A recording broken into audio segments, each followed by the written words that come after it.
ඔයාලුවනේ ඉතින් අද මං ඔයාලට මේ වීඩියෝ එකෙන් කියලා දෙන්න යන්නේ කොහොමද ගැලරි ඩිලීට් වුණ පික්චර් එකක් ඇප් එකක් නැතුව තප්පර 5න් ගන්න කියලා.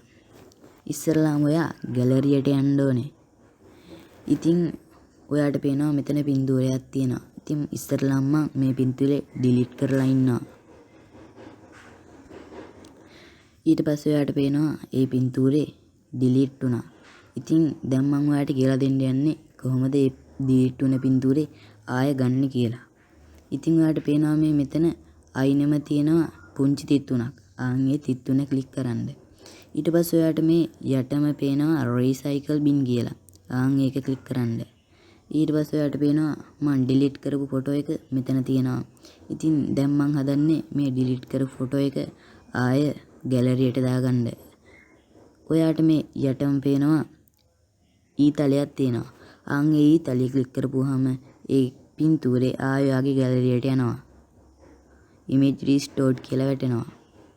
ඊට පස්සේ ඔයා මේකෙන් සම්පූර්ණයෙන්ම බැක් වෙලා ආයෙ ගැලරියට ගිහින් බලන්න. එතකොට ඔයාට පේනවා මං ඩිලීට් කරපු ෆොටෝ එක ආයෙ ඇවිල්ලා තියෙනවා. ඉතින් යාළුවනේ මේ වීඩියෝ එක බලලා හොඳයි කියලා හිතුනොත් ලයික් කරන්න, කමෙන්ට් කරන්න, සබ්ස්ක්‍රයිබ් කරන්නත් අමතක කරන්න එපා. අපි තවත් වීඩියෝ එකක් සමගින් තවත් දවසක හම්බෙමු.